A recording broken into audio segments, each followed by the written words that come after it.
Sejam bem-vindos ao Pranchas e Balões, o podcast sobre BD da Antena 1. Eu sou o Rui Alves de Sousa, está cá o quinzenal amigo Luís Bernardino. Olá. Olá, meu Chelsea caro amigo. Como está? Tudo bem? Epá, espero que isto hoje não comece para aqui a tremer como foi quando fizemos a gravação do anterior. Não é? Pois é, porque nós não falámos sobre isso aqui, mas há 15 dias, quando estávamos a gravar, tu viste os microfones a abanar, foi no dia do sismo. Eu pensei que, como aqui ao lado estão em obras, pensei assim que grandes brutos andam a mandar com os sacos de cimento para o chão com toda a força. E vai saber, mas não. Nem me apercebi, efetivamente não me apercebi do sismo, mas na altura reparei que realmente os microfones estavam aqui a abanar, mas não associei. Mas não, para já não está nada a tremer. Não. Mas se ao voltar a haver um sismo... A banda desenhada é muito forte e resistente e aguenta com isto tudo. Não está a abanar. Quando digo a banda desenhada, claro que também posso dizer os cómics, os Fumetti, mangá, tebeus, etc. Aliás, vamos falar de coisas espanholas, por isso é que eu fui buscar os tebeus. Exato. Antes de irmos aos livros... Só não sei como é que se diz em polaco, mas pronto. Olha, também não. Temos de perguntar ao Vasco Grande. Não, talvez ao Rosinski. Ao Rosinski, claro. O nosso amigo Rosinski. Porque é com ele que vamos começar. É só uma referência, porque ainda não vimos este documentário. Chama-se Eu, Rosinski, de Piotr Kellar. Mas é um documentário que já é de 2024, mas vai chegar dia 20 de março à HBO Max. Quer ser um retrato deste grande artista, quando estava perto de completar 80 anos, e para mostrar como continua vivo e ativo e a fazer coisas. Desculpa estar a te interromper. O que eu li em relação a este documentário é que será uma espécie de como é que eu ia dizer? De conclusão. Acho que ele próprio ele quer largar, digamos assim, a banda desenhada à vontade dele. Portanto, se lhe apetecer fazer um álbum, faz. Se não apetecer, não faz. Se o género que quiser. Sim, que isto acompanha aquele que pode ser o último álbum de Torgal. Exato. Para refletir sobre o legado da criação e a arte da reforma. Exatamente. De acordo com a sinopse. Ele provavelmente, aliás, por exemplo, eu lembro-me de que na altura, quando estive também a fazer as análises para a Central Comics do Yves Stoltz, do Lonesome, no caso concreto, mas a grande obra dele é o Durango, que não está cá editado.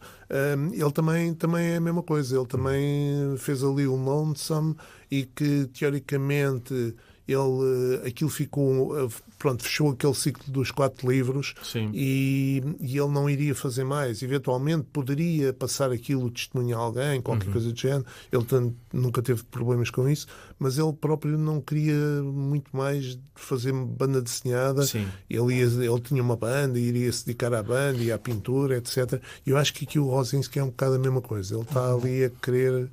portanto, ir dedicar-se à pintura, coisas do género, mas não sei coisas. Vamos ver, mas manter esse espírito ativo de facto é admirável. Bom, como eu disse, nós não vimos o documentário, mas assim que estrear na HBO Max, talvez depois falemos sobre ele. De março. Mas fica a dica. Entretanto, dias 13, 14 e 15, há ISPA Cómico, o Salão de Banda Desenhada de Sevilha, na Real Fábrica de Artilharia, que vai ter presenças portuguesas, como já aconteceu nas edições anteriores. Podem ver o programa completo em ispacomic.eu. Vai ter intervenções da Etamoé, do Jorge Coelho, do Paulo Monteiro e do Pedro Moura. Pedro Moura, que comissaria uma exposição, Flexágono, com dezenas de artistas portugueses ou de expressão portuguesa. Enfim, o que é que tens a dizer sobre este festival? Também vai estar lá a Sílvia Rei, também. Da Levoar, sim. Também haverá uma exposição da Balada para Sophie, também. Uma coisa que nunca aconteceu ao longo destes 6 anos. É pena que vá lá aparecer e que nós nunca vimos, não é? E depois também o Paulo Monteiro vai receber um prémio pelo trabalho de crítica em Portugal, que é o mesmo prémio que o Pedro Moura já recebeu o ano passado. Exato. Portanto, aceitam-se apostas para quem é que irá ganhar em 2026, não é? Não percebi esse teu riso. Mas, nada. Ok, ainda bem. Mas pronto, é mais uma vez eu Eu, desde a primeira edição do ISPA Cómic, tenho sido aqui um grande batalhador disto. Exato. E o que é curioso é que isto continua, independentemente de todos os apoios, e os apoios que tem são inclusive do Estado português, da Embaixada, do Estado, da Presidência, etc. E é uma coisa que continuamos a não ter cá praticamente conhecimento de nada, muito pouco ou nada. Aliás, a Central Comics foi quem primeiro divulgou que esta edição ia realmente acontecer. Sim. Já agora, deixa-me só dizer, centralcomics.com, para também lerem as tuas análises e etc. Muito obrigado. E as novidades sobre muita coisa, não só sobre banda desenhada, sobre jogos e cinema, etc. Mas o que é verdade é que há aqui qualquer coisa, não sei, parece que o ISPA Cómic é tipo aquela sociedade secreta, tipo a maçonaria, que a gente sabe que existe, mas que ninguém fala, não é? Exato. Pronto, a Carbonária já acabou, mas também era assim um bocado desse género. E pronto, isso eu não consigo compreender, mais a mais tendo o apoio do Estado português, que somos todos nós, porque é que não há mais divulgação. Aliás, eu recordo que há 2 anos, no Festival de Beja, quando falei com o Paulo Monteiro, ele disse-me que havia até a possibilidade de haver ali umas interligações entre o Festival de Beja e o ISPA Cómic de Sevilha, pela proximidade. Portanto, havia uma ideia do próprio Estado espanhol que estava interessado nisso. Também nunca mais ouvi falar de nada, não sei como é que as coisas estão ou não estão. Pode ser que para o ano tenhamos uma surpresa, já que este ano não a temos, não é? Pois, quem quiser ir até Sevilha pode ir à Isla Mágica e depois aproveitar e passar pelo ISPA Cómic também. Pois, não sei qual montanha russa é que será mais divertida. Eu tenho mais memórias da Isla Mágica porque fui àquela montanha russa do Diabo, El Diabo. Que horror. Eu, por acaso, eu sou tão antigo que ainda fui lá ver em 92 a Sevilha, a exposição. Eu comecei logo mal. E este podcast não é patrocinado pela Isla Mágica, mas eu comecei logo mal porque à entrada tens aquela espécie de elevador que te leva a muitos metros acima do sol e depois desce rapidamente. Aquilo foi horrível. E depois essa outra montanha russa não tem coisa para os pés, portanto andas ali às voltas. Se estes chinelos, perdeste os chinelos. Sim, que horror. Enfim, mas eu só acho, e desculpa o desabafo, mas nada contra a Balada para Sophie, quer dizer, eu não acho que o livro seja... Acho que em 157 episódios do Pranchas e Balões nunca falei disso aqui, mas eu não acho que a Balada para Sophie seja a última Coca-Cola do deserto. Acho que é um livro interessante, mas quer dizer, estamos em 2026, ainda a haver mais uma exposição. Terá ter sido eventualmente um dos nomeados para o Eisner, que deu realmente mas entretanto já andámos. Entretanto já houve outros nomeados para o Eisner portugueses. Mas de qualquer forma, eu vejo o lado positivo que eu vejo é dar a conhecer ao público espanhol, portanto, o trabalho que se faz cá em Portugal. Agora, acho que também haverá, e aliás, felizmente que está lá a Temoé, que realmente para não serem sempre os mesmos, como nós dizemos, o Jorge Coelho. Não há nada a dizer. Aliás, acho que realmente é uma pessoa super simpática e super acessível. Portanto, quem tiver, os leitores espanhóis que forem ter com ele vão de certeza descobrir muito mais. Exatamente. E é uma pessoa super simpática.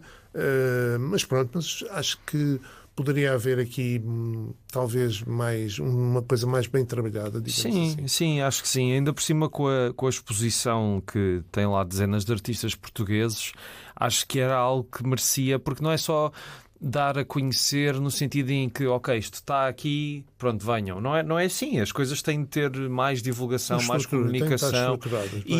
E eu sabes que eu acredito que qualquer coisa pode ser... Há muitas vezes a conversa aqui na rádio e na comunicação social de isto não interessa aos leitores, isto não interessa aos ouvintes. Eu acho que qualquer tema pode ser apelativo. Até a tinta a secar, tu, de uma perspectiva, podes tornar comunicativamente aquilo interessante. E na parte da banda desenhada há muito aquela coisa de isto está aqui, aqui, temos exposições de autor, já está. E não, e às vezes tens de fazer mais do que isso. Concordo muito contigo e acho que este programa ainda vamos falar mais sobre isso também. É, em breve. Hoje ainda vamos, de certeza, explanar mais coisas sobre isso. Sim, senhor. Mas já agora dizer que tanto a Etamoé como o Jorge Coelho, o Paulo Monteiro e o Pedro Moura, tudo vozes que já passaram por aqui, e pronto, e este programa de certa forma também já tem história antiga e portanto vai tendo assim um arquivo de acervo de vozes da banda desenhada. Recomendo irem procurar os episódios. Alguns são ainda da primeira versão de quando era programa de rádio, portanto conversas mais curtinhas, mas enfim, vamos aos livros? Não, ainda temos mais coisas para falar. Olha, eu tenho aqui uma coisa que é, pronto, mais outro cavalo de batalha meu, não é? Que é as bolsas de criação literária. Epá, é que, curiosamente, só trouxe aqui isto como uma curiosidade. O GEPAC, que é o Gabinete de Estratégia, Planeamento e Avaliação Culturais, fez uma publicação nas redes sociais onde indica, portanto, vários prémios, concursos, bolsas, residências, etc., dirigidas ao setor cultural. Curiosamente, nem fala nas bolsas de criação literária, nem fala nos prémios nacionais de banda desenhada. Epá, porquê? O que é verdade é que nós, desde o ano passado, que não ouvimos falar de nada disto. Pois. A única coisa que aparece referida nesta publicação deles são os prémios do Amador ABD em novembro, se não estou em erro. Portanto, os 2 prémios que existem. Pronto, acho um bocadinho estranho quando se está a fazer uma enumeração de tantas possibilidades que existem, dirigida a isto, aquilo, aquilo outro, etc., e as bolsas de criação não aparecem, os prémios nacionais de banda desenhada não aparecem. Então, mas aquilo especificamente era sobre isto que estávamos a falar. Sim. O Gabinete de Estratégia, Planeamento e Avaliação Cultural. Então, isto não faz parte? Pois. Pronto, não perco ao próximo capítulo, que nós também não. Nós também não. Mas mais uma vez, fica-me aqui uma grande dúvida o que é que anda aqui a pairar, que gostava que deixasse de andar a pairar e aterrasse definitivamente e começássemos a ter aqui algum feedback sobre as bolsas, sobre os prémios e alguma clareza naquilo que se quer fazer, ou que não se quer fazer. É um bocado vago. Sim. Agora sim, vamos aos livros. Vamos aos livros. É que tu apanhaste-me agora aqui na curva. Pois. Mas, quer dizer, olha, bem visto, apanhar na curva e vamos falar do Michel Vaiano. Tu realmente não dás ponto sem nó. Mas não foi de propósito, muito juro. Bem. Mas isto também vai ser rápido. É comida requentada. Vamos lá. Michel Vaiano, volume 14 da nova série, Rampart.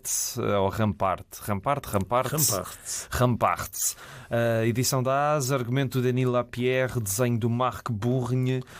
O que é que tens a dizer sobre este capítulo da saga telenovelesca infindável da família Vaillant? Já não tenho nada a dizer, já disseste tudo. É isto. É só isto. Não, é realmente isto. O Tupperware em que vem a comida Michel Vaiano, ao menos ainda está com bom aspecto ou já está? Eu hoje trouxe o dobro dos livros, mas acho que ainda vou falar menos tempo, quase, do que tu. E este é um dos casos. É que realmente este livro, isto é um livro para colecionadores, ponto final. Não há aqui muito mais. Eu acho que isto é um álbum de transição. É aqui um álbum de transição entre algo que vem de trás e algo que... Fiquem aí que agora é que vai ser bom a seguir. Pois, é que mesmo a última vinheta é mesmo assim um grande suspense. O que é que vem aí? E pronto, é um bocado aí. Olha, uma curiosidade logo é que basta ver, o álbum tem 51 pranchas. Não é o livro, estamos a falar de 51 pranchas e tem qualquer coisa como 18 saltos temporais e geográficos. Uau. Ou seja, tu estás a ler uma coisa e já estás entretanto, não sei aonde, 2 dias depois, não sei não há tempo a perder. Tu estás ali sempre aos saltinhos, para trás e para diante. Há ali duas histórias paralelas, digamos assim, que estão a correr, e depois saltas para uma e saltas para a outra. Então, mas diz-me uma coisa, o Steve Warson já é Presidente da República ou não? Já não, mas depois... mas já foi. Mas quando ele... Não, espera, agora já saltou para a outra. Agora já saltou para a outra história. Pronto, realmente... Eu sei que isto às vezes é um bocadinho chato para os editores, Neste caso nem acho muito preocupante, porque eu acho que os próprios editores sabem o que é que têm, sabem o que é que têm ali. O que é verdade é que isto já é o Michel Vaillant já é uma marca. Basta tu veres que a maior parte dos desenhos que aqui aparecem, ele vem com os ténis que podes comprar no site, ele vem com o polo que tu podes comprar no site, com a suéte que tu podes, com o boné que tu podes comprar no site. Portanto, já há aqui estas ligações. Faz-me lembrar sabes o Spaceballs do Mel Brooks, que o Mel Brooks faz de yogurt, que é o Yoda, ele diz merchandising. Isto já estamos assim, os óculos escuros que eles também vendem, etc. A própria coisa.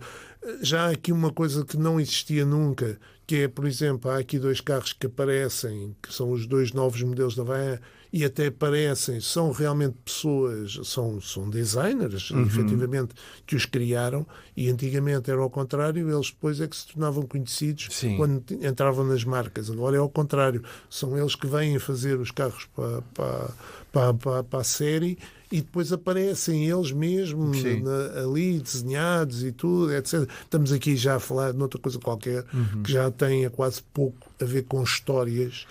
Aqui a única coisa que há é que talvez seja uma história um bocadinho menos centrada nos automóveis e mais nas pessoas. Que é sempre o que eu gostava em miúdo quando lia o Michel Vaillant, era a parte humana. Não? Há aqui uma coisa que eu acho que realmente há aqui 2 ou 3 páginas que eu acho que é uma perda de tempo, que é fazer uma coisa que já vimos em vários livros do Michel Vaillant e até no Henri Vallée, nós falámos há pouco tempo, que é estar a ver as imagens como se fosse o próprio... Estamos a ver as vinhetas que o próprio piloto está a ver, que acho que é uma coisa que já está a ser demasiado rebuscada por esta série. Eu lembro-me quando o Jean Graton fez isso num livro, e aquilo na altura era espetacular, porque estávamos a falar ainda... Quando o livro saiu, era uma altura que eu era relativamente novo, e lembro-me que quase que nem havia ainda... câmaras, havia muito poucas câmaras nos próprios carros da Fórmula 1, e ele faz o circuito do Mónaco, ele faz aquilo tudo desenhado, portanto, e é uma coisa incrível um gajo estar a ver ali como é que era aquilo, aqueles carros dos anos 70, 80, era uma coisa realmente fantástica. Atualmente há câmaras nos próprios capacetes dos pilotos, portanto, já é uma coisa vulgar, e qualquer corrida tu vês.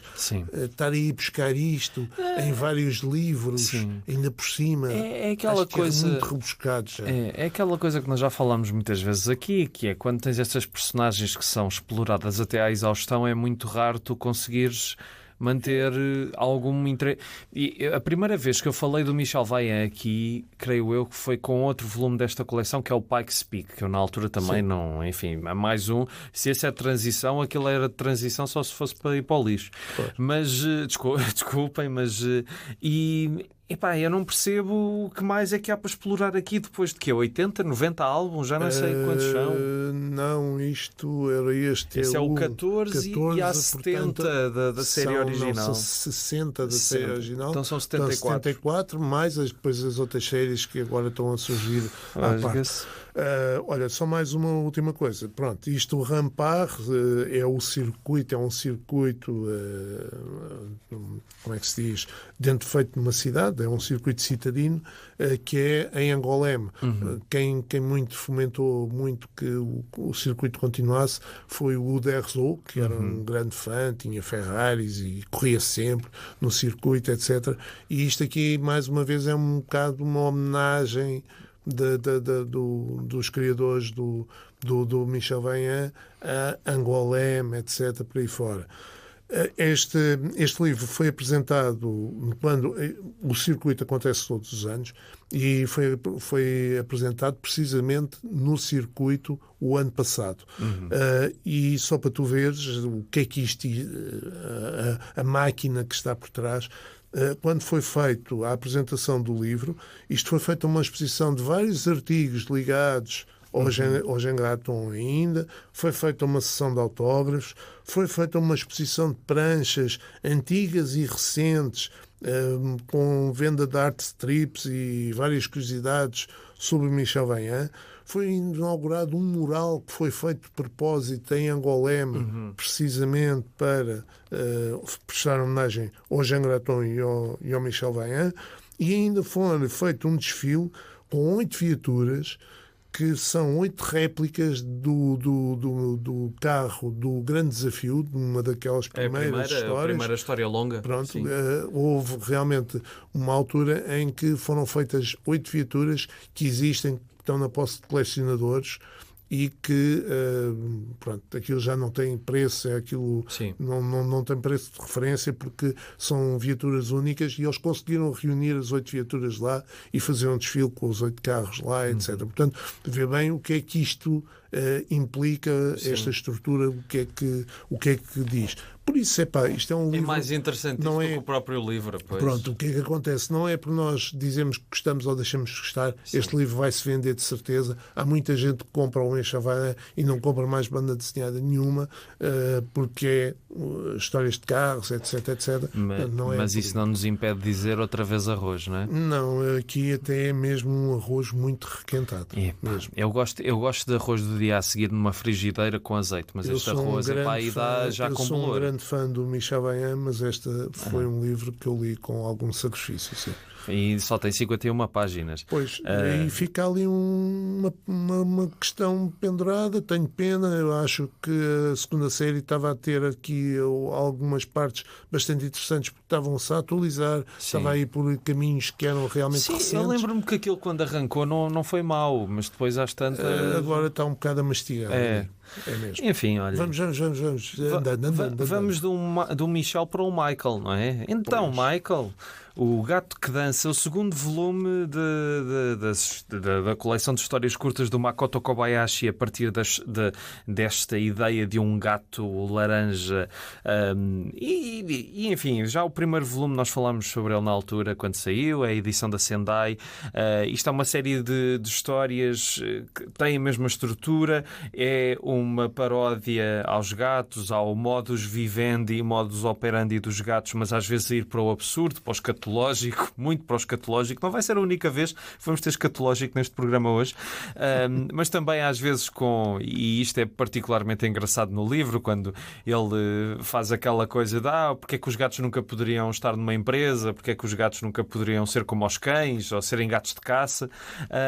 Enfim, é um livro, eu rimo bastante, como já me ri no livro anterior, com várias das histórias.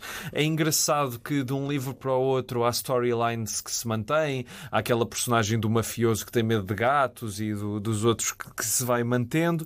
Enfim, há esta ideia que é... O humor japonês às vezes é muito peculiar, e esta ideia de gatos que começam a dançar e de repente isto ser uma piada é muito assim. Isto faz-me lembrar o Takeshi Kitano, que é realizador, mas também humorista. Os filmes dele de comédia têm assim um humor que eu não percebo bem onde é que está a graça, mas pronto. Mas aqui há coisas muito engraçadas. Eu diverti-me imenso a reencontrar este Michael, que é vários Michaels em várias casas e etc. E enfim, é o segundo livro de 5. A Sendai já disse que vai editar a série toda. É uma leitura descontraída, leve. Também não sei mais o que dizer. Eu gostei e acho piada. Percebo quem não possa gostar ou quem acha que não seja sofisticado o suficiente. Mas eu também sou uma pessoa um bocado infantil e primária e, portanto, eu rimo. Não sei quanto a ti, Luís, mas... Pois, tu gostas de bonecada, não é? Eu gosto de bonecada, exato. Aí é que está. Não, olha, E isto não é nada... E atenção, ouvintes, isto não é para crianças, ok? Tem um gatinho fofinho, mas há aqui coisas muito adultas no meio. Olha, nós já tínhamos falado do primeiro livro. Eu, por acaso, acho este segundo livro um bocadinho mais homogéneo. Sim. E mais delirante. O outro não era tão delirante. Este é mesmo um livro para rir mesmo. Dei umas boas gargalhadas aqui com algumas situações. Também acho que, ao mesmo tempo, o Kobayashi está aqui um bocado também a fazer uma crítica social com algumas piadas que vê-se que está a gozar com os próprios japoneses. Sim, digamos assim. Isso que tu estavas aí a dizer da questão do humor, o humor, ao fim e ao cabo, pronto, nós falamos do nonsense inglês, não é? Nós temos as nossas piadas, as piadas de revista, pronto, cada país. Eu lembro-me, por exemplo, quando fui à China, nós apanhámos um táxi para ir para o hotel. E o fulano tinha o telemóvel pendurado ao lado do espelho retrovisor do carro. Okay. E então o fulano ia a ver um programa de televisão. Claro, eu não sei falar chinês, não. Então o fulano delirava, o fulano ria que nem um perdido, com um programa qualquer, era daqueles programas como nós cá também temos, com público ao vivo, sim, etc., sim, coisas do género.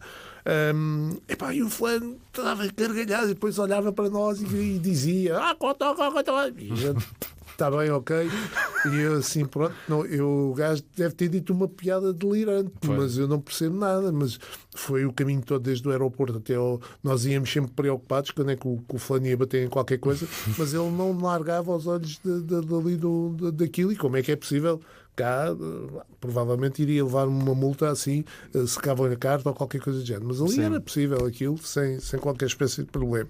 E é esta questão que o humor também é um bocado regional. Claro.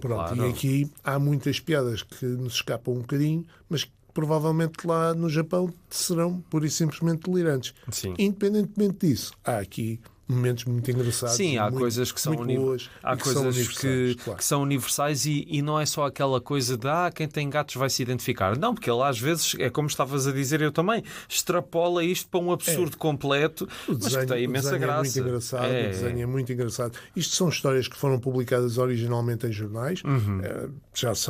Os originais já são de 1984, portanto já é algo com algum tempo, mas continua a dar aqui umas boas gargalhadas. Sim. Deixa-me só aqui dizer aqui uma curiosidade, que há aqui neste volume, há aqui uma pequena história que é o Michael contra o Gatazilla, o desafio no ringue, que curiosamente isto passou também para o anime. Esta história está em anime. Eu quero ver isso. Está em anime.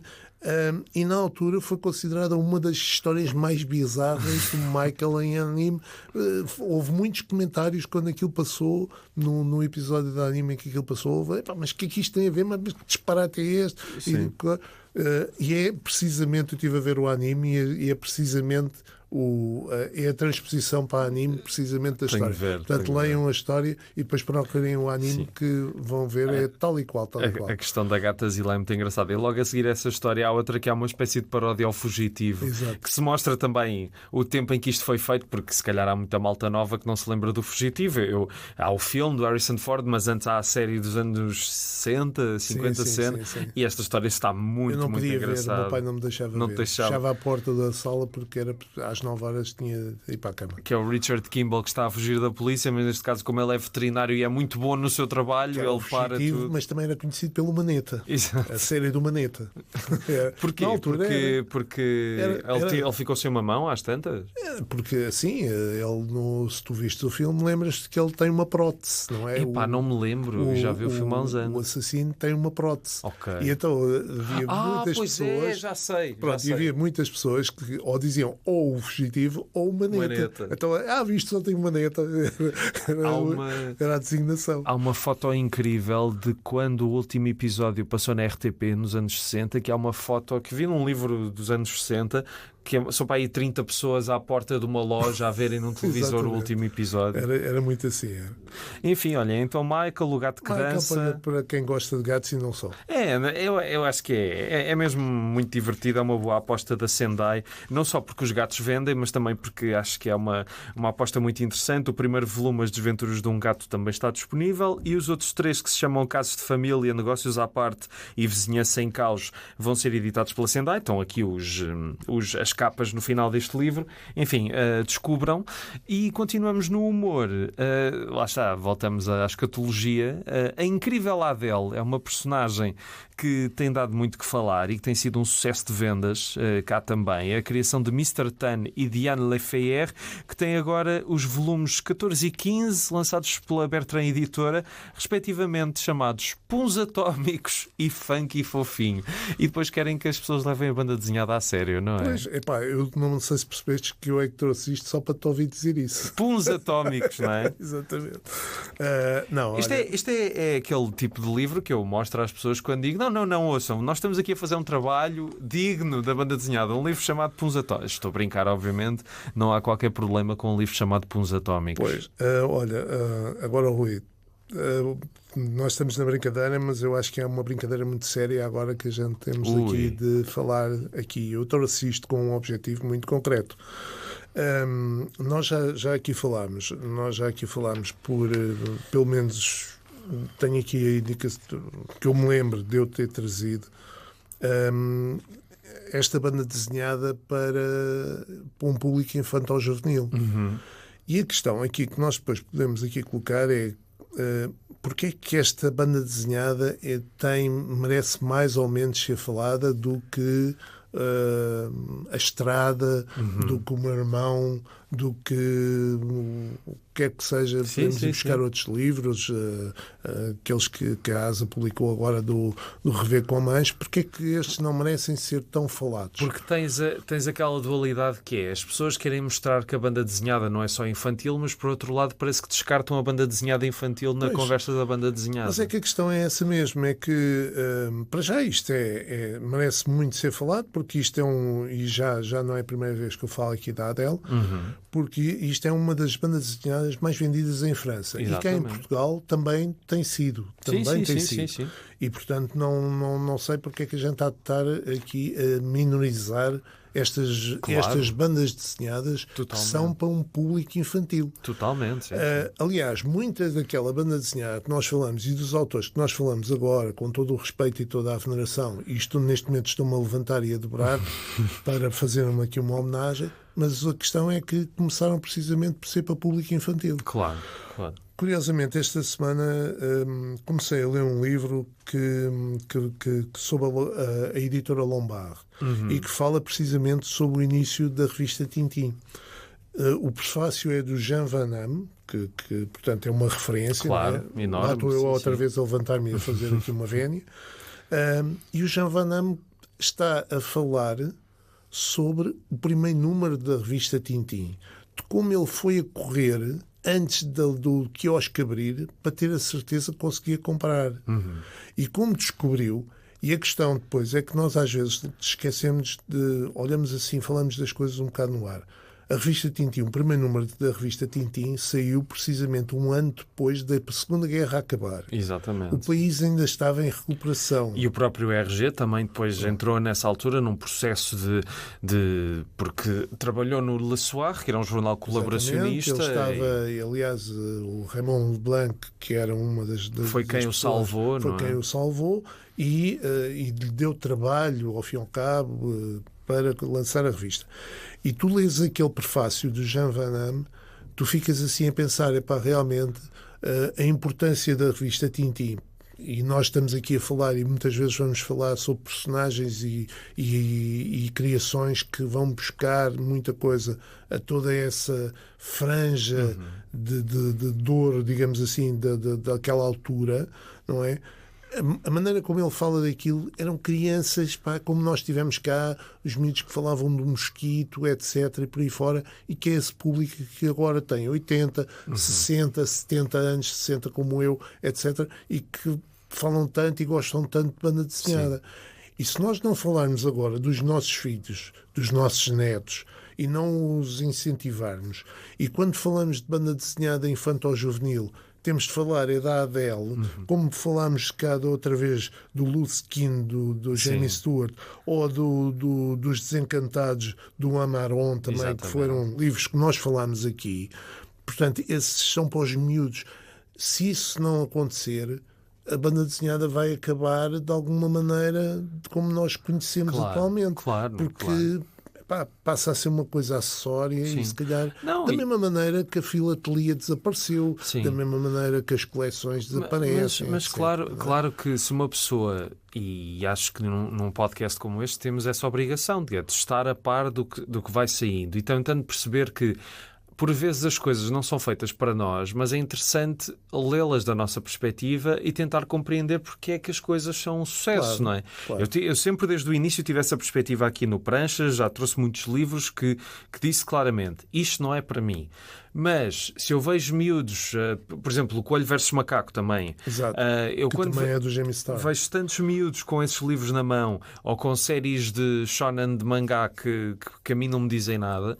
É muito importante nós... E depois também é aquela coisa de essa geração como a tua, que cresceu com determinadas referências quando era miúdo, depois não sai daí. Mas depois também acham mal que os miúdos estejam a ler coisas com as quais eles não se identifiquem. É a lei da vida, não é? Na música, no cinema, cada geração tem as suas coisas. Este prefácio, por acaso, eu estava a ler o prefácio e como já tinha preparado o programa, eu disse, vou ter de falar nisto porque é uma página só, mas diz tanto, em tão pouco texto, porque ele fala, inclusive... porque iam todos comprar e depois todos a falarem uns com os outros. Não havia televisão. Pois. Estamos a falar um ano depois do fim da guerra. Não havia televisão. Haveria televisão, meia dúzia de casas é que teriam televisão. Não havia grandes diversões, não havia nada. Ainda estava-se a recuperar, estavam a lamber as feridas da guerra. Ainda está. Então, o que acontecia era o próprio encontro entre os miúdos e começaram a dizer, leste o Blake e Mortimer, o que é que achas que ele agora vai acontecer? E viste o Corrantan, o que é que o Corrantan, como é que ele agora, será que ele vai recuperar a princesa, etc. Era isto que alimentava aquilo na altura. E é realmente aquilo, e nós agora falamos dessas histórias com uma reverência, aquilo naquele tempo é que era bom. Não, naquele tempo era o que era. Claro. E agora é outro tempo. Portanto, tem de ser outra coisa. Pronto, exatamente. Isto é mesmo assim. Olha, e depois, voltando à Adele, não é? Voltando à Adele. A Adele tem, neste momento, em França, já tem 22 volumes publicados. Depois ainda tem outras 8 séries de vários livros, de vários tipos. 2 delas são sobre o gato dela. Há 2 séries mesmo. Isto inicialmente, desde 2014. Portanto, o livro 1 a 7... foi desenhado por Miss Prickly e depois agora, a partir de 2014, passou a ser a Diane Lafay que está a fazer o desenho. Mas depois tu tens aqui toda aquela panóplia que inevitavelmente, e acabámos de falar isso do Michel Vaillant, não é? Tens os livros, tens discos, tens uma revista bimestral, tens um podcast, tens sacos, tens os merchandising, sacos, calendários, agendas, jogos, puzzles, figuras de peluche, roupa, canecas, artigos de festas. Pronto, tens tudo isto a ajudar a isso. Tens uma aplicação pronto, estamos a falar da realidade atual. Exatamente. Tens uma série de televisão que está em produção ainda, portanto, que ainda irá sair. E depois tens aqui um pequeno fator, que é o Mr. Tan, que é o Antoine Dole, criou o personagem aos 14 anos, quando era vítima de bullying na escola. E a personagem servia para ele, digamos, libertar toda aquela pressão que ele tinha do bullying. Portanto, isso é interessante. Depois temos aqui algumas explicações para haver o sucesso. Muitas ligação com os jovens. Claro. Porque isto, para quem nunca leu, isto faz-me muito lembrar o Calvin e Hobbes. É muito parecido com o Calvin e Hobbes, porque temos aqui há aqui muitas... São histórias de uma página, digamos assim, e temos desde os pais que sofrem com os disparates da Adele, não é? Temos um amigo imaginário que ela tem, que é um amigo mesmo imaginário, ao fim e ao cabo é o Hobbes, mas este não é um peluche, é um amigo mesmo imaginário, mas que serve tipo de consciência, tipo de grilo falante dela, digamos assim. Depois os disparates que ela faz, o relacionamento com os colegas é muito parecido, mas digamos que, enquanto o Calvin e Hobbes tem ali uma mensagem para adultos, portanto pode ser lido por pequenos, qualquer mas idade, tem uma mensagem para adultos, aqui é muito específico mesmo para os jovens. Mas deixa-me só pegar nisto, porque antes de nós começarmos a gravar estavas a falar da tua relação com a Enid Blyton e que gostavas muito da coleção Mistério e vendeste e depois voltaste a comprá-la e releste e afinal aquilo não era. E isso é normal, não é? Nós quando somos miúdos lemos coisas que só fazem sentido naquela altura. Mas a questão aqui é assim, porquê que eu hei de dizer porque é que eu hei de dizer que os livros dos 5 são piores do que o Dom Quixote? São coisas que podem ser comparadas, digamos assim, em determinado público. Não é comparar um com o outro. Não são comparáveis um com o outro. Claro, Agora, as metas que eles pretendem atingir são completamente diferentes. Cervantes, quando escreveu, queria criticar uma sociedade, etc., por aí fora. Nós, para recebermos a mensagem toda, o Dom Quixote é um livro fantástico, mas para receber a mensagem toda temos de nos enquadrar na história. E na história da literatura daquele tempo. Exatamente. O livro também fala muito disso. Exatamente. Portanto, eu também tenho de me encaixar na idade em que eu li os 5 e que delirava, e a questão depois que tu tens de dizer é assim, um livro que marcou uma data de gerações de jovens, alguma qualidade há de ter. Sim, alguma coisa, ter, sim, claro. Claro que o livro não pode ter, não pode, teve de ser escrito pela Annie Dwyton, não pode ser escrita pelo Aquilino Ribeiro, que senão até ninguém lia. Não é questão de...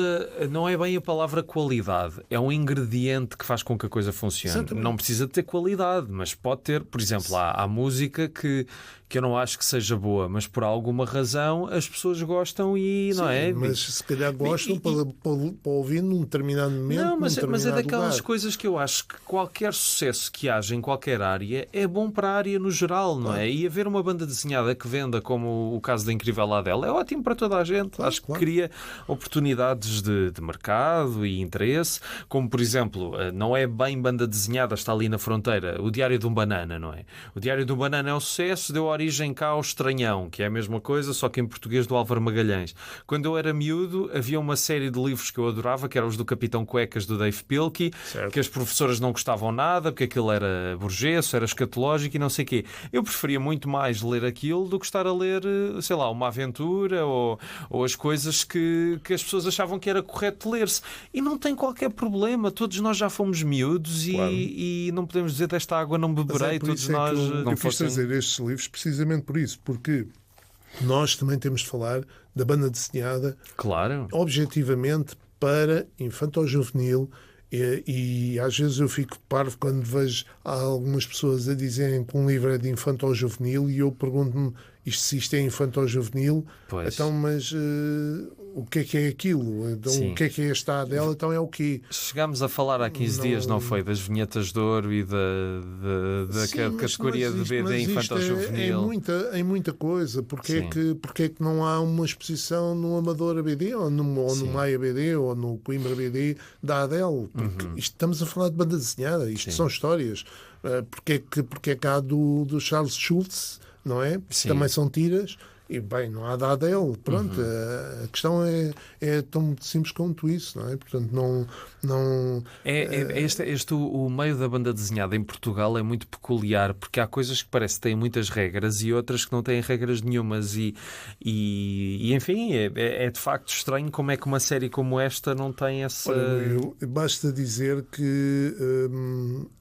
eles inclusive são publicados, eles tiveram tanto sucesso que desde 2023 criaram uma editora própria em França e são editados por eles próprios. Portanto, logo aí mostra que realmente estão a conseguir muito mais do que... outra coisa curiosa, por exemplo, o ano passado eles criaram uma coisa que realmente isto, só para tu veres, o ano passado eles criaram um caminhão karaoke que andava pelas praias do sul de França a fazer a promoção da própria... Portanto, estamos a falar de um nível realmente de sucesso que não é para qualquer um. Claro. E depois lá está. Eu ano passado sei que também faziam parte, mas concretamente há 2 anos atrás, nos 10 livros mais vendidos de banda desenhada em França, estavam 2 da Adele. Portanto, estamos a falar de vendas realmente muito grandes. Claro que depois, provavelmente, estas vendas também se estendem ali aos países limítrofes, à Bélgica, etc., e à Suíça. Mas pronto, mas isto é um sucesso. Porque é que não merece ser falado e referido? merece, e por isso mesmo é que nós estamos a falar deles. Totalmente, e sabes que, pronto, nos últimos tempos, nesta temporada, eu tenho posto os episódios do Pranchas e Balões no YouTube, e nas nossas conversas eu vou dividindo em pequenos clipes dos livros, e eu tenho quase a certeza que quando as pessoas virem o clipe com os livros da Adele não vão querer ouvir, porque etc, mas se ouvirem, de facto vão perceber aqui que estamos a falar de muita coisa importante. E então aí deixa-me dizer-te que isto é realmente divertido. Tem algumas como também o Calvin e Hobbes, e também como o Spinitz também tem algumas melhores, tem outras mais bem conseguidas, outras menos. Mas também temos de pôr as devidas distâncias a tudo. Claro, não é? mas tem algumas muito engraçadas, independentemente disto ser para miúdos e não para velhotes como eu, mas tem algumas muito engraçadas, tem umas mais bem conseguidas, tem outras menos bem conseguidas, mas ainda me conseguiu fazer saltar umas gargalhadas. Pronto, ainda bem, é isso que se quer. Os livros da incrível Adele estão editados na Porta Editora. Na Bertrand Editora, desculpa. Na Bertrand Editora, exatamente. Faz parte do grupo Porto Editora. Exatamente. Agora, Now for Something Completely Different. Jean-Pierre Gibrat não é propriamente um autor desconhecido do público português. Eu devo dizer que a primeira vez que li uma obra do Gibrat foi o Destino Adiado, em 2 volumes, numa altura em que a ASO reeditou numa coleção do Público, e depois também li O Voo do Corvo, e nessa altura apanhei o primeiro volume do Mateu, uma série que acabou por tomar vários anos do Gibrat. Até 2022 ele esteve a fazer esta saga em 6 volumes, que primeiro começou a ser editada pela Vitamina BD, que acho que só lançou os 2 primeiros volumes, e a Ala dos Livros comprometeu-se não só a editar os volumes que faltavam e acompanhar a série até ao seu fim, como também voltar ao início. E agora a primeira época do Mateu está reeditada pela Ala dos Livros. Esta história que nos fala deste homem ao longo das décadas, ao longo das primeiras décadas do século XX. Esta primeira época corresponde aos 2 primeiros anos da Primeira Guerra Mundial, 1914-1915. Mateu, que é filho de um anarquista espanhol, e, enfim, ao longo deste primeiro volume, que agora a reler, apanha algumas coisas que não tinha apanhado, mas fica muito esta ideia de um grande fresco sobre a Primeira Guerra que vemos neste primeiro volume. Depois a história vai avançando nos seguintes, para outras circunstâncias e com outras personagens secundárias. É um livro, enfim, o Gibrat tem um estilo de desenho completamente característico. Às vezes funciona melhor, às vezes funciona pior. Há pessoas que às vezes criticam porque parece que as personagens são todas iguais. Mas eu gostei, QB, de reencontrar o Mateu. Não sei se este primeiro volume teve tanto impacto em mim agora como teve em 2008, talvez porque era outra pessoa, estava a crescer, mas há aqui imagens muito marcantes, principalmente as imagens das trincheiras, que mostram o horror da guerra, são muito fortes, mas enfim, a história toda só se consegue avaliar propriamente com os 6 volumes, e agora só falta a Ala dos Livros reeditar o segundo para ter a coleção completa na editora. O Gibrat, que também já ultrapassou os 70 anos e que parece que não parou, certo? Ainda continua. E enfim, não sei mais o que dizer. É uma obra que se lê com relativo prazer, está bem feita, bem planificada, mas se calhar não é tão marcante como eu achava que era. Se calhar comparando com o Destino Adiado e o Voo do Corvo, que se calhar tenho de voltar a reler, porque entretanto também já se passaram quase 20 anos. Pois, isto é como as cerejas, não é? Nós estamos para aqui a falar, pronto, antes estávamos a despachar e agora falamos imenso sobre os livros. Exatamente. E tu disseste aí uma coisa muito curiosa, que tu disseste que este livro, agora quando o relestes, não te deu as mesmas sensações que tinha dado da outra vez. Sim. Que seres uma pessoa diferente. Isso é verdade, mas também poderá ser por outro motivo, porque tu agora, na altura quando isto saiu, eu confesso que não tinha lido nada do Mateu. E acho que li uma coisita, já não me lembro muito bem o que é, há muito tempo atrás, do Gibrat. Não é um dos autores que eu conheço melhor. Sim.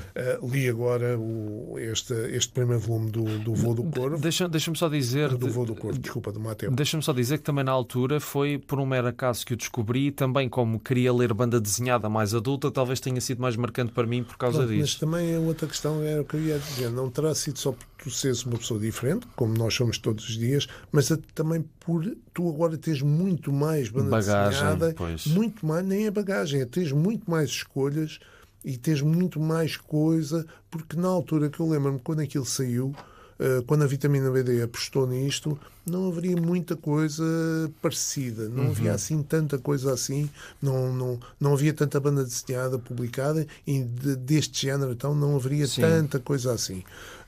Portanto, neste momento já tens um conhecimento que na altura de certeza que não tinhas. Sim. Pronto, e isso também não será só a tua diferença como pessoa, mas também esse conhecimento que agora te faz ver isto de outra forma. Não, é porque é uma história extremamente competente, mas que parece, de certa forma, que tu já leste isto. Exato, é uma história muito vulgar. A questão... Toca nos pontos todos que tu estás à espera que toque.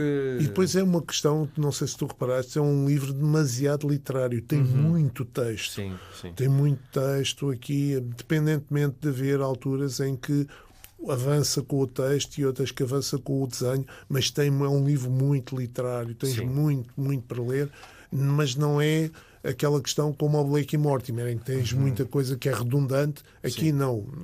O texto é essencial, portanto, para... É um bocado de constrangimento do formato e estamos a falar de um álbum de 62 páginas, portanto... Ele desenha mesmo tipo aguarela, portanto...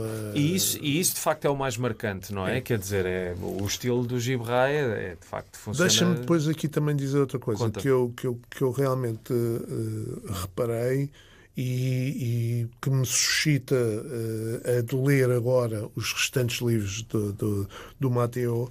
Porquê? Porque nós estamos a começar aqui um período que é o da Primeira Guerra Mundial.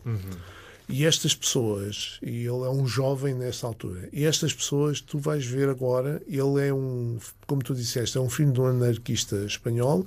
Já percebemos, portanto, qual é o passo. Quem acabou de ler o livro, eu não vou revelar spoilers, para onde é que ele irá, mas já estamos a ver aqui qual é o passo seguinte, que será, de certeza, portanto, a guerra de Espanha, a Segunda Guerra Mundial, etc. Ou seja, estamos aqui a falar de uma franja de pessoas da Europa Central que viveram ali quase que a vida toda delas em guerra. Sim, passaram por todas as convulsões, exatamente. Portanto, enquanto que havia aqueles outros que eram mais velhos e que morreram, ou morreram na guerra, ou morreram entre as guerras, ou qualquer coisa do género, e os outros mais novos que não apanharam a Primeira Guerra, mas apanharam a Segunda Guerra, etc. O que acontece aqui com o Matteo é que ele está precisamente num período em que vai apanhar tudo e mais alguma coisa. E pronto, e agora também, até já que nós estamos neste clima de guerra mundial que nós neste momento estamos aqui a viver, talvez nos ajude a pensar um bocado o que é que estas pessoas também pensavam. E pronto. Sim, o contexto é completamente diferente, claro, não é? Não estamos a falar de outro século, não é? Mas o que é verdade é que o clima e o medo está lá, não é? Claro. Independentemente de tudo. Pronto, como tu disseste muito bem, a Vitamina BD tinha editado isto em 2009, o primeiro, e o segundo em 2011. Numa entrevista que eu vi, o Gil Brahe confessava que muitas daquelas vinhetas que ele desenhou da guerra foram muito inspiradas nos livros do Tardi, e realmente há ali alguma mas lá está, montagem, digamos assim. Sim, mas o Tardi fala da guerra de uma forma completamente diferente, não é? Mas ele, portanto, mais marcante, pelo menos. Ele diz a preocupação dele de não querer pôr aquilo. O Gil Brahe falava que terá ido inspirar-se ali para poder mesmo representar a brutalidade da Guerra das Trincheiras. Não querer pôr aquilo como um desenho bonito, uma coisa qualquer, etc. Não, ele queria mesmo representar o que era a violência da Guerra das Trincheiras, e acho que aí ele conseguiu muito bem. Consegue, sim. São momentos marcantes deste livro. Eu agora tenho de ler o resto da série, porque eu também fiquei interessado. Li os 2 primeiros volumes da Vitamina BD, pensei em retomar com a edição da aula dos livros, mas não tinha os 2 primeiros e portanto agora vou poder fazer isso. Enfim, tu disseste Gibré, eu disse Gibra, não sei como é que se diz, mas ele é um incontornável da banda desenhada. Ele pranchas de balões, acho eu, não sei, se calhar pode ser que ele depois nos corrija. Ele é um incontornável da banda desenhada franco-belga. Enfim, esta saga então está quase toda disponível na aula dos livros, falta só a reedição do volume 2. E vamos acabar com um livro esquecido num banco. Esta história, que inicialmente foi publicada em 2 volumes, em 2014 e 2015, com o argumento do Jim e desenho do Mig, que foi agora reunida num só volume pela ASA, é a história de um livro que tem muito que se lhe diga, não é? E a ASA pega muito nesta ideia de, num tempo de telemóveis e digital e etc., que esta paixão pelo livro físico, o livro em papel, que tem muito que se lhe diga também, não é? É verdade.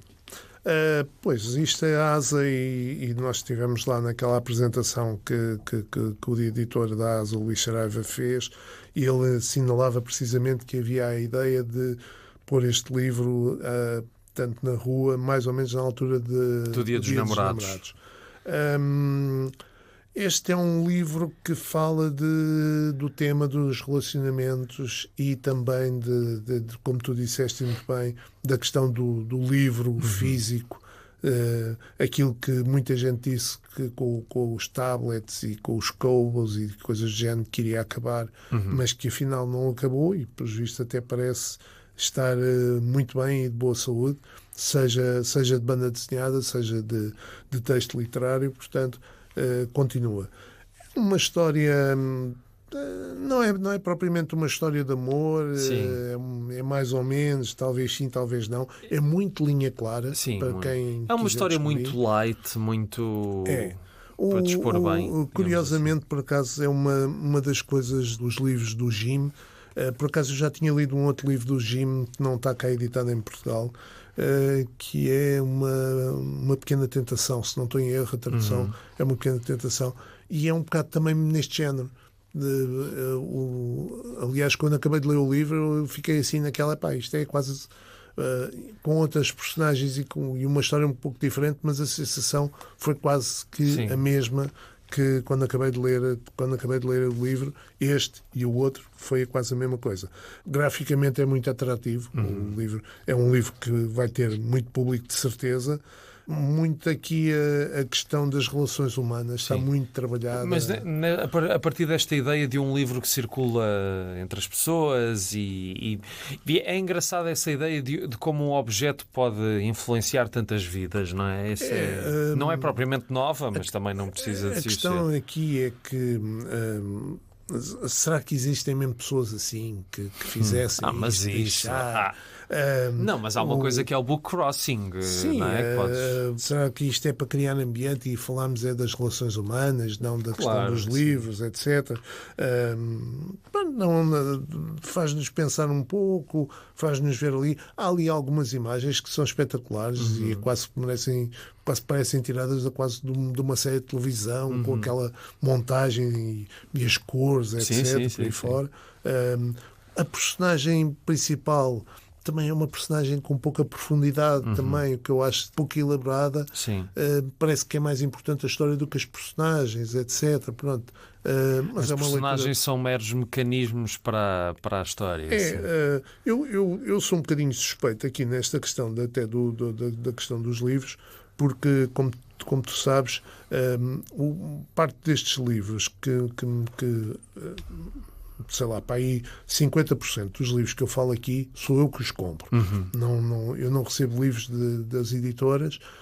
Os livros que eu recebo das editoras, recebo-os indiretamente, ou através da Central Comics, ou através de ti. E, normalmente, os livros, mesmo os que eu compro e os que vocês me oferecem, eu normalmente depois faço uma seleção.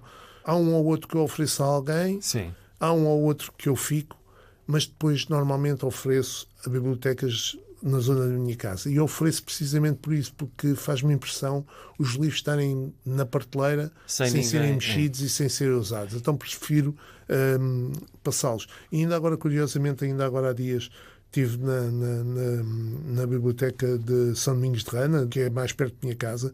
Pronto, eles já todos me conhecem e tudo. Sim. E, entretanto, diz-me ele assim, quando trazes os livros, quando depois a gente põe os livros aí na prateleira, nós já temos aqui um leitor que ele deve de andar no computador a ver quando é que tu entregas livros. Porque eles fizeram uma atenção, fazem questão de pôr lá que o livro foi doado por mim. Sim. Então o fulano deve de ir lá à procura das doações do Luís Benarino, porque ele diz que aquilo, assim que eles disponibilizam o livro, ele aparece lá para levar os meus livros. Portanto, ele sabe que são livros recentes e que estão em bom estado, etc. E não sei quantos, e o fulano vai logo requisitar os livros. Mas é isso também que me agrada. Sim. É que o livro vem estar lá na prateleira e provavelmente só ser aberto daqui a 1 ano ou 2, e se for, ou entretanto haver pessoas a descobrirem a banda desenhada que nós estamos aqui a tentar divulgar, e elas, pode ser que ele também esteja a ouvir o programa e que depois vá lá buscar. Eu acho que isso é algo muito bom. E aqui há um bocado essa ideia, deixar o livro para alguém descobrir, etc. Por aí fora. Não é? Eu acho engraçada essa ideia, porque eu concordo absolutamente contigo. Acho que um livro, tal como um disco, tem de ter uma perspectiva utilitária, ou seja, ainda outro dia estava a ler de que metade das pessoas que compram discos de vinil não têm um giradiscos, e para mim isso faz-me confusão, porque eu, se tenho discos, é para os ouvir, não é para dizer que os tenho. E os livros a mesma coisa. Eu sou, devido à minha provecta idade, eu sou daquela geração em que nós íamos para casa uns dos outros ouvir discos, porque depois nós não tínhamos fundos ilimitados. Pois. Então havia um que comprava um disco e toda a gente ia ouvir. E depois dizia mesmo, olha, agora quando sair o novo dos YouTube, eu vou comprar. Eu lembro-me de um amigo meu, que era o Pedro, e que nós quase que andámos à batatada porque ele comprou o Unforgettable Fire dos YouTube e eu também tinha comprado. E então eu assim, tu mas foste comprar isso, bolas, se soubesse, não tinha comprado. Pronto, comprava outro e tal. Mas eu quero muito e não sei o quê. Então, mas querias muito, tinhas dito, porque é que não disseste e tal. E até tínhamos esta situação assim desse ponto, porque conseguíamos ter uma grande discoteca para ouvir, tínhamos montes de discos para ouvir, porque um tinha estes, o outro tinha aqueles, e depois às vezes emprestava, e depois ele emprestava-me a mim, eu emprestava a ele. Nós éramos um grupo de 5 ou 6 de rapazes que andávamos ali, encontrávamos num café, íamos aqui, íamos ali, acolá, e depois às vezes havia alguns que... Havia um que tinha comprado, o pai tinha oferecido uma aparelhagem, Marantz, com equalizador e tudo, e não sei o quê. Isto aqui, quando ia para lá, levávamos a quase com uma mala de discos para ouvir aquilo. Põe só esta faixa, só para ouvir com o equalizador. Era assim desse género, estás a dizer. Claro que agora, com os streamings, nada disso acontece. Não há essa interação entre nós que nos juntávamos e discutíamos e falávamos, e as coisas que a gente tinha lido nas revistas e nos jornais, e isto e aquilo e aquilo outro. Não acontece isso, pronto, porque as pessoas metem os seus auscultadores diferente. Ponto final. Mas como tu disseste muito bem, o que acontecia com os discos também acontecia com os livros. Claro. Nós também emprestávamos livros uns aos outros. E eu acho que é isso que tem de ser, e também já me aconteceu várias vezes ir às bibliotecas ao pé de casa e doar ou livros que... Enfim, o espaço também não é limitado. Faço sempre uma vénia às bibliotecas porque não só foram muito importantes para mim, continuam a ser, mas de facto são um garante da democracia. Curiosamente, ao contrário daquilo que nós pensamos, e eu vejo isso, no caso concreto, nas duas bibliotecas mais perto da minha casa, que são a de São Domingos de Rana e a de Oeiras, ao contrário do que nós pensamos, há imensos jovens lá. Claro. Muitos porque vão para lá estudar, e depois a própria divulgação que é feita até da banda desenhada. Portanto, tanto numa como noutra biblioteca, eles têm um escaparate onde põem novidades ou destaques ou coisas do género. Por exemplo, neste momento, para além das novidades do escaparate que eles têm, novidades, no caso da São Domingos de Rana, tem lá um destaque do western na banda desenhada, para chamar a atenção. Claro. E o que é verdade é que várias vezes que eu entro numa e noutra e vejo jovens a folhearem livros, a descobrirem o que é que aquilo é, etc. E a requisitarem os livros e tudo.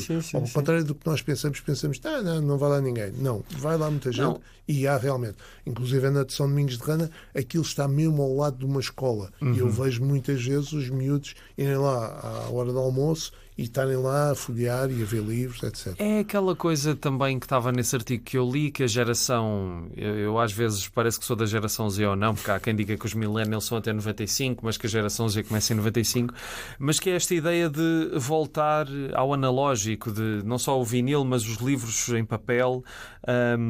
Eu acho bem isso, porque de facto ler um livro em papel, uma pessoa consegue... Para mim é uma questão de que me relaxa, independentemente do livro. Não estou a dizer que leio livros para me relaxar, mas só o facto de estar concentrado a ler um livro é uma coisa que me faz muito bem à cabeça. E acho que também a minha geração precisa disso cada vez mais. E, portanto, aí a questão das bibliotecas e também estarem lá a ler e comprarem livros e requisitarem livros e etc. O digital, a grande vantagem é que quando vais de férias não pagas excesso de bagagem. Sim, claro.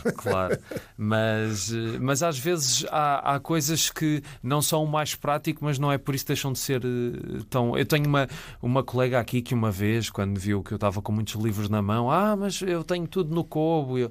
Está bem, mas eu se não tiver livros em casa, o que é que vou pôr? Cães de loiça? Não é? Eu acho que é tão bonito ir à casa das pessoas e ver que livros têm. Não é se são muitos ou se são poucos, mas ver o que é que têm, não é? E não só o próprio cheiro. Se tiveres como eu tenho neste momento, felizmente tenho uma área mesmo, tu entras e sentes os cheiros dos livros mesmo. Sim, sabe bem. Mesmo. Olha, isto só para acabar, isto são livros de 2014, 2015, que entretanto chegaram cá. Há também, mesmo em França, há também um integral.